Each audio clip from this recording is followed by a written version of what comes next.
When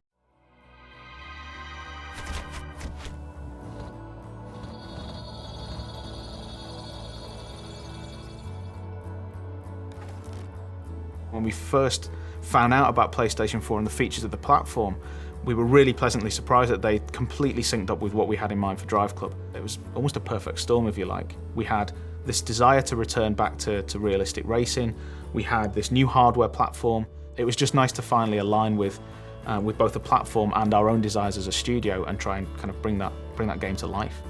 One of the things that we really liked was this idea that this was for an integrated, social generation of gamer who are now used to immediacy, connectivity, and an untethered relationship with their video games, where they are in touch with those game worlds when they're on the bus, when they're at work, 24/7. We've taken everything that we've seen from the massive rise of social networks since the last console cycle, and really that's become a core pillar of what PlayStation 4 is all about.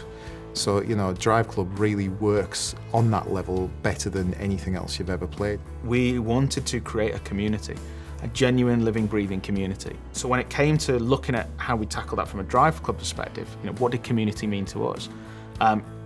It meant that you had to have the ability for players to race both competitively but also collaboratively. And if they're going to collaborate, they've got to be together in a club. You know, they have to be a team of racers. Within Drive Club, there will be a range of social connections. So you'll immediately be able to see all of your PlayStation Network friends, but then you'll also be able to see all of your friends and their connections within inside the game. So you'll be able to see how your friends are connected to other people. But we'll essentially make it very easy using the social connection feature to be able to find the perfect club for yourself. What we want to achieve with Drive Club is basically a game which transcends the standard racing experience. We want to make it so that it's motivated and driven by the community itself. So it's very much a case of players getting involved, creating their own events, and actually building a community around the tools that we offer them. So at the core of Drive Club, you have the ability to, anything that you do in the game, any time that you set, any score that you set, you can bundle that up as a challenge and then send it to friends, club mates, even complete strangers. You know, you can pass this data on to them and say, look what I did, I dare you to beat it. Challenges are not just to send and forget. Basically, you're put into a leaderboard with those people, and so for the set duration of the time of the challenge, you can compete to sort of better yourself. In addition, once the challenge has been sent out, if people like that challenge, they can start competing in it or even forward it on to their friends, and so there's an opportunity for those challenges to go viral.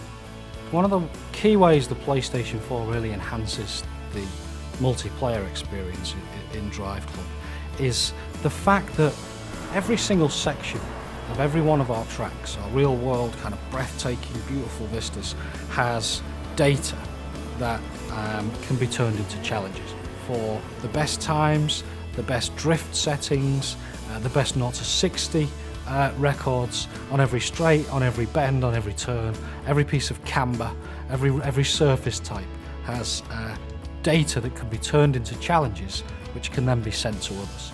That's only achievable on this console with this brilliant new emphasis on connected gameplay. Drive Club isn't a professional racing series. This isn't Formula One or IndyCar or anything like that. This is just a bunch of people that love cars, that love racing, that want to compete together, collaborate together, that just want to turn up to a location and just put their tyres on the asphalt, you know? We want to make sure that, you know, irrespective of your level of skill, whether you're a hardcore racer or just casual racer, that you can pick up and play. But it has those layers of depth inside there, so if you are a skilled player, you can shave off those tenths of a seconds per lap.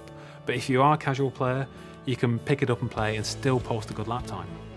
We want people to be able to pick up the car and go, this is fun, I can tell the difference between that car and get around this corner, look at me drift, isn't it brilliant? You know, we've just expanded the model to the point where it's easy access, but difficult to master. It's very much a case of everything that we do in this game is going to make the player feel cool. We want to actually make people understand the fact that this isn't a hardcore racer. It's not a simulation in any way, shape or form. It's about having fun in cars on very fast roads. And of course, you know, being able to actually send out that information and buy cool videos, screenshots, and even sharing it to things like Ustream, like is absolutely integral to that. You know, we want people to be viewing the information that we're sending out from every single player, so that they understand that this is a broad community and absolutely the best racing experience that they're going to have on the next generation console.